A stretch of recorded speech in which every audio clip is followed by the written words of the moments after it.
La terminal del JFK estaba viva con su sinfonía habitual de maletas rodando, anuncios por el altavoz y pasos apresurados que resonaban contra el suelo pulido. Sostenía mi pase de abordar, ese delgado papel que no solo llevaba un número de asiento, sino también el peso de años de lucha, resiliencia y el triunfo de ser finalmente reconocida. Clase ejecutiva. Las palabras aún me parecían irreales. Cuando me acerqué a la puerta, la azafata sonrió, escaneó mi pase y me dirigió a la fila prioritaria. Sentía las miradas curiosas de otros pasajeros, pero ninguna me atravesó tan fuerte como la voz que de pronto rompió el murmullo. Bueno, eso debe ser un error. Las palabras goteaban desdén, y no necesité mirar 2 veces para saber quién había hablado. Mi exesposo, Daniel, estaba a pocos pasos, con ese aire de arrogancia envuelto en un traje caro. Ladeó la cabeza, con una sonrisa torcida que conocía demasiado bien. ¿Clase ejecutiva?, añadió, como si la idea misma fuera absurda. Seguro confundieron tu boleto con el de alguien más. Me quedé quieta, inundada por recuerdos. Años de comentarios hirientes, de veces en que me dijo que no era suficiente, que debía conformarme con las sobras en lugar de aspirar a más. Y ahí estaba otra vez, repitiendo la misma narrativa, intentando reducirme a la versión de mí misma que tanto había luchado por dejar atrás. Pero esta vez no me encogí. Respiré hondo, lo miré de frente y levanté la barbilla con la confianza silenciosa que había ganado. «No hay error, Daniel», dije con voz firme. «Estoy exactamente donde debo estar». Por un momento, su sonrisa vaciló, reemplazada por una chispa de confusión. Miró las letras nítidas de mi pase como buscando una salida. Antes de que pudiera responder, la agente de la puerta llamó al embarque prioritario. Pasé junto a él sin añadir una palabra, el eco de mis tacones marcando un ritmo de desafío. Dentro del túnel, el zumbido de los motores crecía, sincronizándose con mis latidos. Al entrar en la cabina, los asientos de clase ejecutiva se extendían ante mí como un escenario de victoria. Me acomodé, coloqué mi bolso debajo del asiento y me permití una leve sonrisa. Él pensaba que era un error, pero pronto, cuando mi nombre resonara en un auditorio como la oradora principal, la verdad sería innegable. Por primera vez en años me sentí lista, no solo para volar, sino para despegar hacia algo mucho más grande. El aire de la cabina tenía ese frío casi clínico del aire acondicionado, mezclado con el ligero aroma de café recién hecho y limpiador cítrico. La música de embarque se colaba por el pasillo, piano suave sobre un ritmo diseñado para calmar el apuro de los pasajeros con maletas rebeldes. Coloqué mi portátil en el bolsillo lateral del asiento. La pantalla dormida, pero lista. Una conferencia magistral de 40 minutos. 12 meses de trabajo destilados en la historia más clara que había contado sobre mi empresa y sobre mí misma. Una azafata de cabello plateado y sonrisa entrenada ofrecía una bandeja. «Bienvenida a bordo. Jugo de naranja, agua o con gas». «Con gas, por favor». Mantuve la voz serena, buscando anclarme en un gesto sencillo. En el pasillo, un hombre de negocios peleaba con una maleta que no quería entrar al compartimento superior. El ajedrez del embarque avanzaba lento. Los números de fila pasaban como un conteo regresivo. 21, 23, 24. Clase turista. Ahí estaría Daniel, pensé, si el universo aún tuviera algo de equilibrio. Y entonces apareció, como un recuerdo no invitado. Se detuvo justo en la cortina que dividía cabinas. Esa línea parecía un muro de tribunal. Me miró, luego a la copa en mi mano, luego al espacio generoso a mi alrededor. Reclinación, apoyo para las piernas, el mantel doblado sobre la mesa. «¿Todavía fingiendo?», dijo, lo bastante bajo para sonar íntimo, lo bastante ácido para herir. No pestañeé. «¿Todavía subestimando?». La azafata de cabello plateado se interpuso con elegancia. «Señor, si continúa avanzando podremos salir a tiempo». Su tono fue tan educado que se volvió inamovible. Él titubeó, tragó palabras y siguió su camino. La cortina se cerró detrás de él. Yo solté el aire que había estado conteniendo, sacudiendo la cabeza como quien se desprende de un peso. Abrí el portátil. La primera diapositiva mostraba una vista aérea de nuestra primera oficina en Long Island City. Concreto, techos bajos, escritorios heredados, un calefactor que solo funcionaba cuando alguien lo elogiaba. La segunda, un mapa de cadenas de suministro, cuellos de botella y mi tesis probada con datos. La transparencia genera más confianza que el control. Señora Rivera, la azafata me sonrió. Su placa decía Evelyn. Tendrá que guardar eso para el despegue, pero si quiere ensayar después, le buscaré un momento de calma. Gracias, respondí, agradecida de verdad. Evelyn tenía la presencia de una entrenadora en medio de una maratón. No corría por ti, pero lograba que siguieras avanzando. Fuera, la lluvia dibujaba líneas finas en la ventana ovalada. El suelo brillaba con luces de taxi y chalecos reflectantes. El avión retrocedió suavemente. La demostración de seguridad se desplegó. Cinturones, máscaras de oxígeno, manos que imitaban los gestos. Luego, motores rugiendo, pista extendiéndose como un desafío. El despegue me empujó contra el asiento, la ciudad encogiéndose, el Atlántico convertido en una pizarra gris bajo nosotros. Cuando encendieron la señal, abrí otra vez el portátil y me detuve en la diapositiva que aún no encontraba cómo narrar. Tenía que confesar que el producto funcionaba no solo por datos, sino porque aprendí a confiar en mi juicio, después de años de confiar en el de él. Una voz me sacó del pensamiento. Era la mujer del asiento junto a la ventana, unos 50 años, gafas de carey, un libro de liderazgo en las manos. ¿Gran discurso? Lo bastante grande. Sonreí. Ella asintió con complicidad. Les enseño gestión a mis alumnos en Queens. Siempre reaccionan mejor a dos cosas: el fracaso y la decisión que te salva. Si puedes, nombra ambas. La escuché con atención. Las tengo, dije. Solo no las había nombrado. Escribí 2 nuevos títulos en mis diapositivas. La semana en que casi renuncié. El correo que decidí enviar. La primera me llevó a un invierno helado en esa oficina mínima, cuando los números parecían sentencia. La segunda, a una mañana de primavera, redacté un correo a un inversor escéptico, pidiendo 20 minutos para explicar que nuestra caída era buena señal. Me dio 10. Lo convencí en 8. La cortina volvió a moverse. La voz de Daniel se filtró. Disculpe, mi pantalla está congelada y el Wi-Fi no funciona. Evelyn apareció de inmediato. Lo atenderé en su asiento, señor. La cortina volvió a cerrarse. Frontera restablecida. Recosté el asiento un par de grados. Probé un sorbo de agua con gas. Mi reflejo apareció en la pantalla negra y desapareció con el cambio de brillo.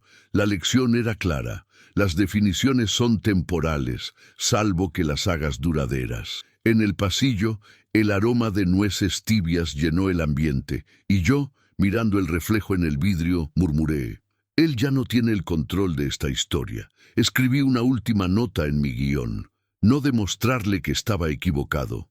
Demostrar que yo tenía razón.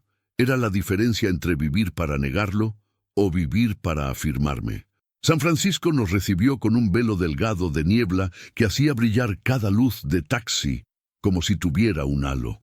Durante el descenso, miré las casas de colores alineadas en pendientes imposibles, como fichas de dominó obedientes. El avión tocó pista con suavidad y desde la cabina se escapó un aplauso breve y colectivo. Alivio compartido entre desconocidos. En la puerta, Evelyn me despidió con una mano ligera en el hombro. «Ve y deslumbra», dijo, como si supiera más de mí que mi propio pasaporte. Llevé esa frase en el pecho hasta el vestíbulo de taxis. El conductor, con gorra de los Giants, hablaba poco y manejaba como si conociera a cada bache por nombre. Atravesamos Soma, murales que se negaban a guardar silencio, almacenes convertidos en lofts, un perro con correa fluorescente que parecía una constelación en movimiento. El hotel cerca del Moscone hervía de energía de conferencia. Maletas con ruedas, acreditaciones colgadas como uniformes, voluntarios repartiendo carpetas. En el mostrador me entregaron la llave y el programa. Subí a mi habitación, dejé la maleta sobre la alfombra beige y me probé la credencial. Oradora principal en blanco sobre negro. Era más que un título, era una puerta abierta. El teléfono vibró. Una notificación de la app del Congreso. Programa revisado. Toqué la pantalla. La agenda se desplegó. Bienvenida a las 9:00. Comentarios del patrocinador a las 9:07. Conferencia magistral a las 9:10. Leí 2 veces el nombre en negritas. Vantage Rich Capital. Mi estómago se encogió. Vantage. La firma de Daniel. Seguí leyendo. Comentarios del patrocinador. Daniel Kessler, socio director. El aire se volvió denso.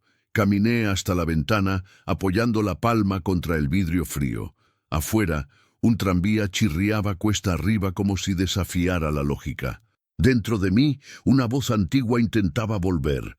No perteneces, se darán cuenta. Él te va a reducir otra vez. Pero dije en voz alta, para romper el hechizo. Eso es miedo, no verdad.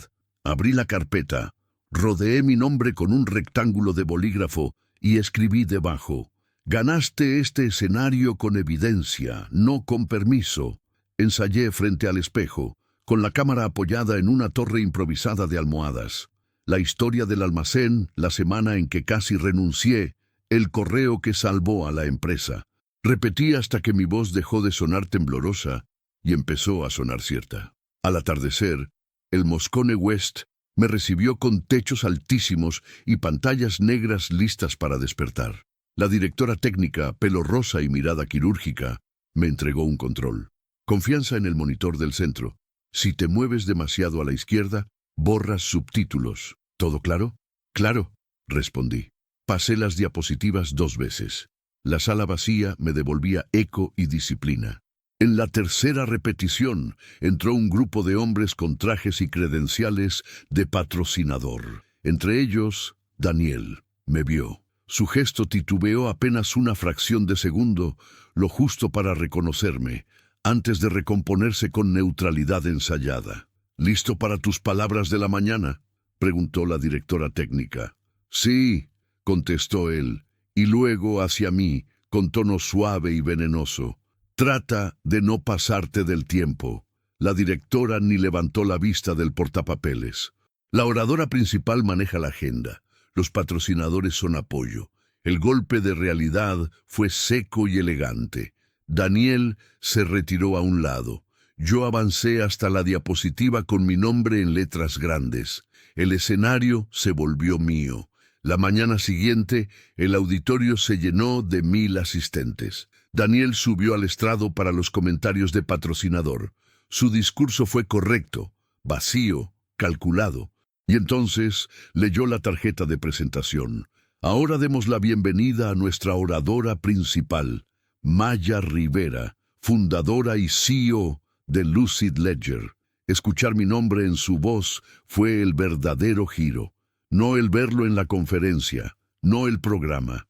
Eso. El hombre que me había dicho que mis ambiciones eran un pasatiempo, estaba ahora obligado a pronunciar mi título con solemnidad. Salí al escenario. El aplauso me envolvió. Toqué el atril para sentir lo mío y empecé.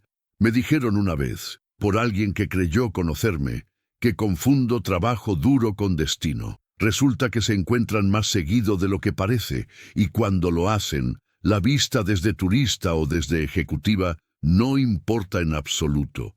La primera diapositiva apareció, el almacén frío, nuestras primeras mesas. La historia avanzó, el nudo empezó a desatarse, y mientras hablaba, entendí lo que había cambiado.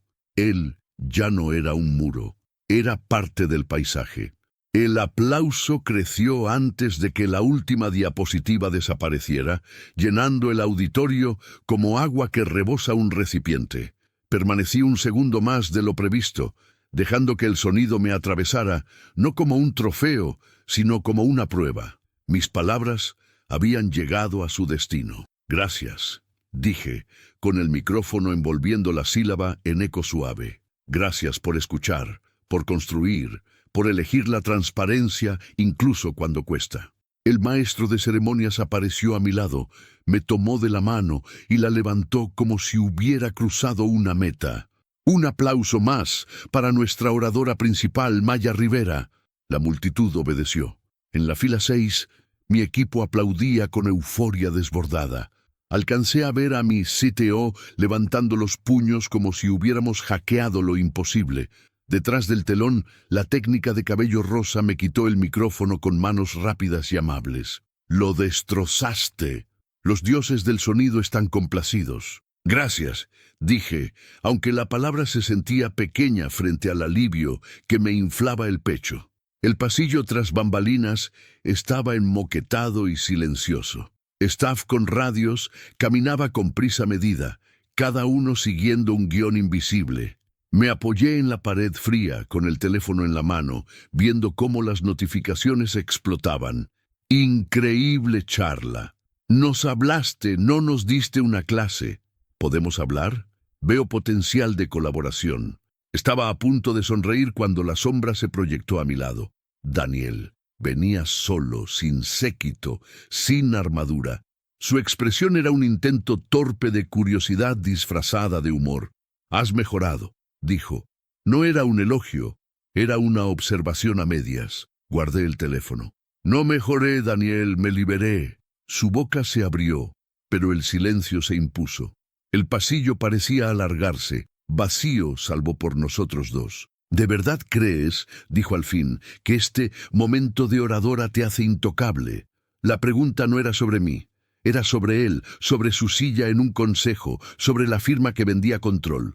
«No», respondí, «me hace escuchada». Ese filo lo sacudió.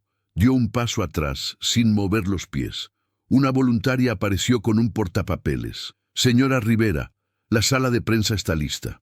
«Enseguida», contesté, y pasé junto a él sin rozarlo siquiera. El aire entre nosotros cargaba los años de silencios obligados. Esta vez no cedí. La sala de prensa era un escenario menor. Sillas plegables, cámaras sobre trípodes. Los periodistas levantaron la vista como aves nocturnas. Contesté sobre cadenas de suministro, sobre escalar sin perder ética, sobre transparencia como contrato. Las respuestas se entrelazaban en un tapiz mayor que yo, hasta que una joven levantó la mano. «¿Qué es lo más difícil de construir algo cuando nadie cree en ti?» El cuarto se quedó en silencio. La pregunta no pedía cifras, pedía verdad. «Lo más difícil», dije despacio, «es decidir que la incredulidad no es un espejo, solo es ruido, y cuando dejas de medirte con él, descubres que puedes levantar algo más alto de lo que imaginaron». El silencio se rompió en aplausos cortos, más humanos que grandiosos. En el lobby más tarde me vi reflejada en una pared de vidrio. No era ya la sobreviviente de un desprecio, era la arquitecta de mi propia narrativa. Y como si el universo quisiera subrayarlo, vibró mi teléfono. «Cena esta noche. Los inversores quieren conocerte». Escribí, «Sí, 7 p.m», y añadí casi sin pensarlo, «Tráelos». Volveré a contar la historia. A las 7 de la tarde la niebla había vuelto como un rumor persistente.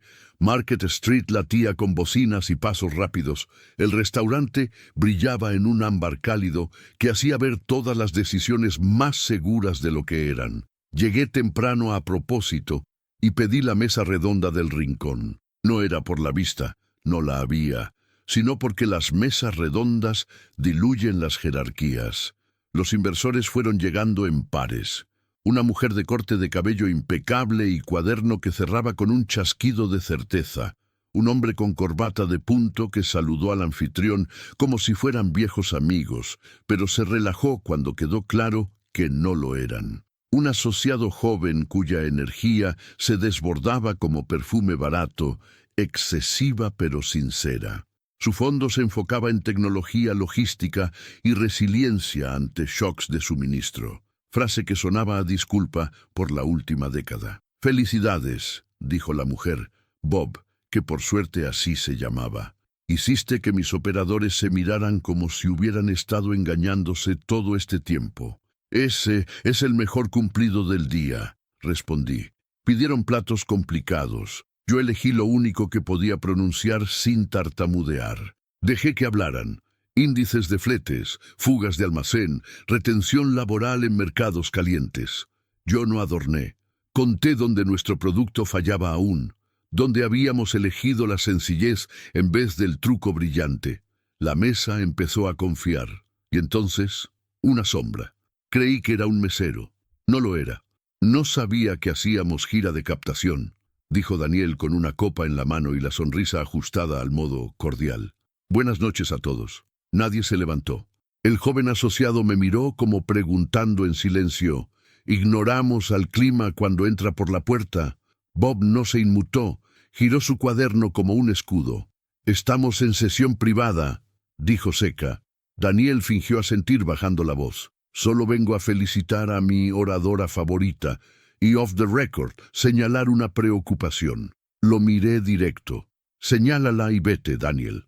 Colocó la copa con cuidado calculado. Lucid Ledger depende de integraciones que, en mi experiencia, no escalan. Si aceleras, el churn te come. Si frenas, tu historia de crecimiento muere. Los inversores odian tanto el precipicio como la parálisis. El de la corbata frunció el ceño a su vino, como si éste pudiera responder. El joven dibujó círculos en su libreta, disfrazando preguntas. Bob me observó. Puse el tenedor sobre el plato. Hay un tercer camino. Construimos conectores alrededor de lo que los proveedores ya hacen. Exportar un CSV, enviar un EDI, incluso subir una foto. Luego, normalizamos. No exigimos cambio de comportamiento en la puerta. Se lo ganamos facilitándoles la vida. Daniel arqueó la ceja. Y cuando los grandes exigen exclusividad, no firmamos. Los datos quieren luz, y nuestra cláusula legal protege esa claridad. Quizás no la conoces porque tu modelo se alimenta de la opacidad. Volteé a Bob, no a él. Preferimos perder un trato que apagar la bombilla. El de la corbata se inclinó. ¿Nos lo muestras? Giré el teléfono hacia la mesa. Diapositiva tras diapositiva, el buffet de entradas, el río que transformaba caos en claridad, el rastro de auditoría que defendía al pequeño frente al gigante. Finalmente, la curva de retención, sin picos, sin caídas, un puente firme. Los operadores no huyen, dije. Respiran. Si los ahogas con cambios, jadean. Si les das oxígeno en su rutina, construyen un pulmón contigo. Bob sonrió con los ojos primero, luego con los labios. La mejor metáfora que he escuchado en semanas. Daniel trató de recuperar el control con una broma envenenada. Maya siempre fue poética, pero los números mandan. Entonces míralos, dije, pasando al análisis de cohortes. 12 meses, la misma historia. Escepticismo al inicio, adopción al tercer mes, evangelización al octavo.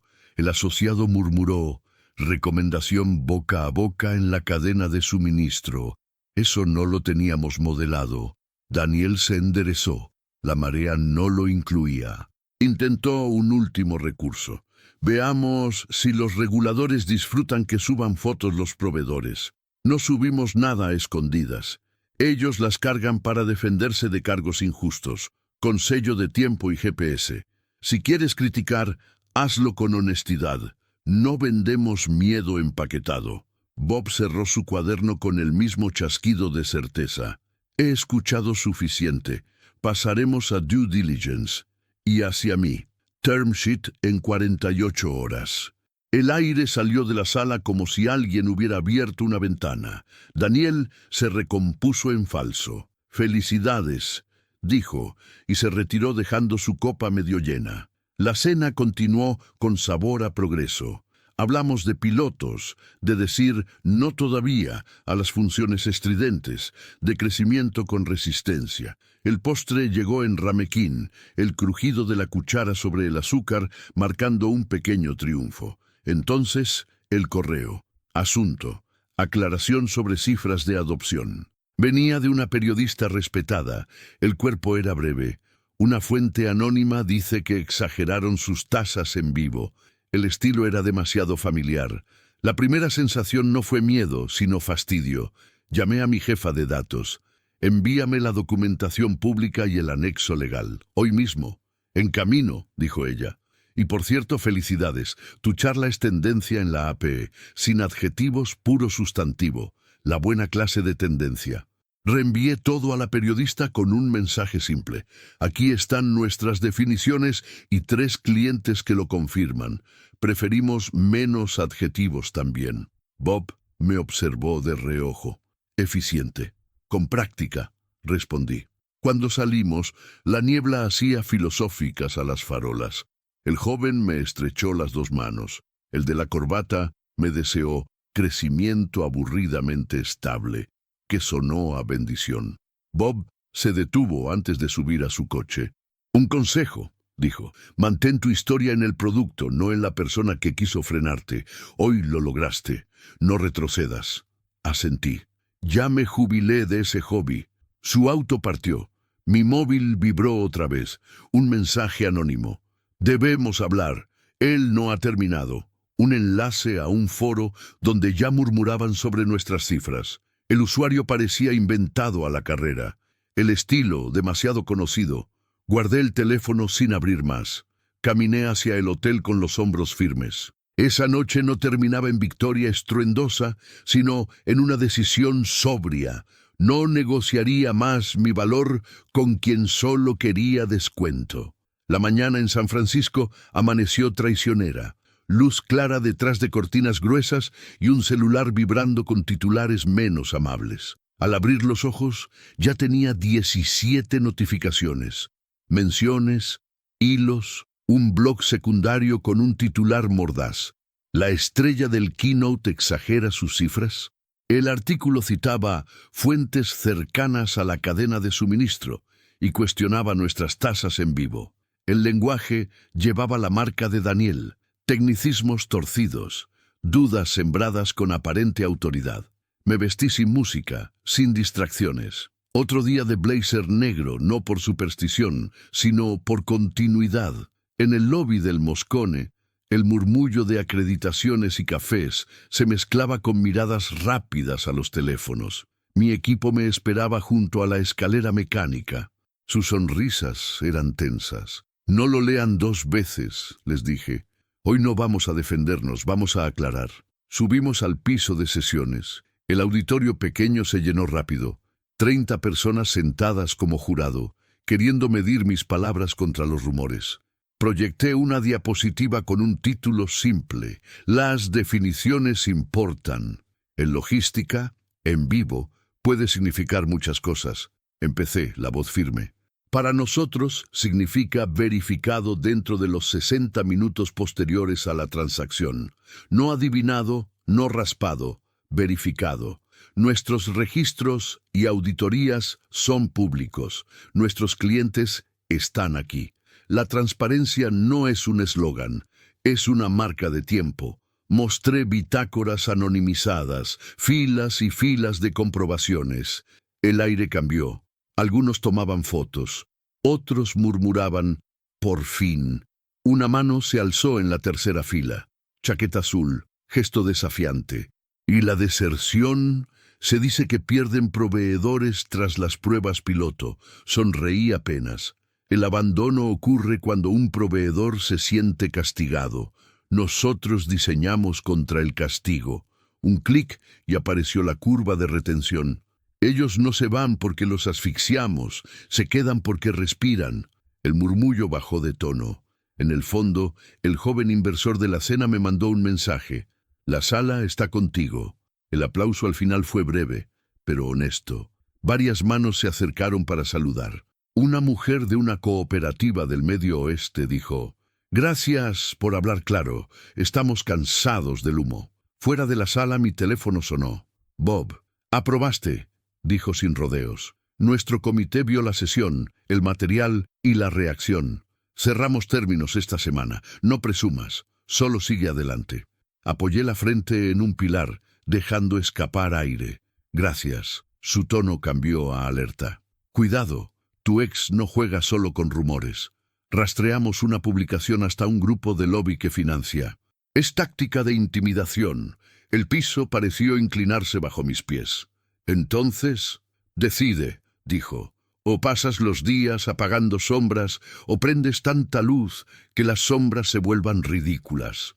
La llamada terminó. Me miré en el reflejo de las puertas de cristal. Los ojos ya no temblaban. Escribí al equipo. Reunión hoy. Transmitiremos en vivo nuestras definiciones y publicaremos los registros. Luz contra ruido. Esa noche, en una sala improvisada con trípodes y laptops, salimos en directo. No hubo guión ni pulido. Solo yo, mi sitio y nuestra jefa de datos. Mostramos cifras, respondimos preguntas sin filtro, explicamos con calma. El chat pasó de caritas dudosas a corazones y aplausos. Al cerrar la transmisión, bajé la tapa del portátil y murmuré hacia adentro a la voz que solía perseguirme. Ya no tienes la última palabra. El eco se extinguió. El silencio, por primera vez, fue mío. La brisa de la bahía empujaba la mañana como una mano firme en la espalda. Caminé hacia el Moscone con un café humeante y una serenidad nueva. No la calma de quien teme un examen, sino la de quien ya decidió que no se está examinando a sí misma. El último panel reunió a operadores, representantes sindicales y un vicepresidente de logística con ojeras como credenciales. Hablamos de la diferencia entre eficiencia y respeto, de cómo la ruta más barata puede costar más si la gente renuncia, de cómo la transparencia primero incomoda y luego alivia. Cuando surgió la pregunta inevitable sobre nuestras tasas en vivo, ya no fue un misil, fue una nota de housekeeping. Mostré las pruebas, los sellos de tiempo, y la sala asintió, no por sorpresa, sino porque la claridad se había vuelto obvia. En un rincón luminoso del centro, revisé mi correo. La periodista había publicado, detrás del mito, qué significa realmente en vivo y por qué importa. El tono era justo, firme, sin adornos. Leí en silencio y sonreí. La verdad había encontrado su espacio. Mi equipo me rodeó poco después. Uno de ellos me entregó un pequeño listón azul que decía Speaks Human. Lo pegué debajo de oradora principal en mi acreditación. Esa torre improvisada de etiquetas me resumía mejor que cualquier biografía. Los intentos de sabotaje aún chisporroteaban en foros anónimos, pero esta vez clientes respondieron por nosotros. Un hilo entero desapareció tras ser desmentido. Las sombras se disolvían porque la luz no dejaba espacio. Al cierre del evento, un círculo de participantes compartía aprendizajes. Cuando llegó mi turno, solo dije, digan la verdad pronto y repítanla, sobre todo cuando lo fácil sea callar. Aplausos breves. Luego mochilas cerrándose, alfombras desiertas, el eco de un edificio soltando su propósito. Devolví el micrófono a la técnica de cabello rosa. Ella levantó 2 dedos en señal de victoria silenciosa. La casa se apaga, dijo. Vuelve cuando quieras. En la acera un auto negro me esperaba para llevarme al aeropuerto. Cuando abrí la puerta, escuché detrás de mí, Maya, era Daniel, sin traje, sin séquito, apenas una chaqueta ligera y un rostro que buscaba un mapa borrado. No vengo a pelear, dijo. Ganaste. No era un juego, respondí. Asintió, y por primera vez lo vi sincero. No pensé que llegarías aquí. Llegué, contesté, sin ti, y ese es el punto. Guardó silencio. Luego agregó, no debí decir lo que dije en la puerta de embarque. El perdón sonaba incompleto, pero era lo máximo que él sabía dar. Yo no necesitaba más. No quiero que edites el pasado, solo quiero que dejes de narrar mi presente. Asintió otra vez. Está bien, murmuró, y se quedó atrás. Me senté en el auto. Ese fue, le dije al chofer, y luego añadí, con una parada rápida. Subimos a una colina desde donde la bahía parecía acero pulido. Tomé 2 fotos, una clara, otra con el viento despeinándome el rostro. Guardé ambas. La autenticidad siempre lleva un poco de caos en los bordes. En el aeropuerto, la fila de seguridad avanzó con sorprendente fluidez. Una agente de TSA miró mi identificación y mi acreditación de la conferencia. «Vi tu charla en la app», dijo en voz baja. «Mi hermano es camionero en Stockton. Me escribió tu frase del oxígeno. Dile gracias por el último tramo», respondí. Ella sonrió como si hubiéramos compartido un secreto. En la sala de embarque revisé el correo. El term sheet de Bob ya estaba en mi bandeja, limpio, respetuoso, concreto. En la app del evento, la diapositiva más compartida era aquella que escribí en el avión desde Nueva York. «No pruebes que él estaba equivocado, prueba que tú tenías razón». Subí al avión. Clase ejecutiva otra vez. Esta vez no apoyé la cabeza en la ventana. Me senté erguida con los ojos abiertos al tramo entre el antes y el ahora. Una azafata me ofreció agua con gas y dijo: «Felicidades. Mi prima compartió tu transmisión. Las noticias viajan extraño», pensé, pero a veces llegan justo donde hacen falta. Durante el vuelo no abrí la computadora. El keynote ya había cumplido. En una libreta escribí 3 columnas: producto, personas, práctica. Bajo producto, un conector para los proveedores más pequeños. Bajo personas, bandas salariales públicas. Bajo práctica, una sola regla: decir la verdad pronto, sobre todo cuando incomoda. Horas después, el capitán anunció el descenso. Me vi en el reflejo de la ventana oscura. Esta vez no era un fantasma, sino una mujer en tránsito, dueña de su voz. El avión tocó pista. Caminé por el puente hacia la terminal, ambas manos libres. Había entendido lo esencial. No subes a un escenario para derrotar a alguien. Subes para hablar tan claro que nunca más ensayes tu valor en la boca de otro. Y crucé la puerta como quien se pertenece por completo.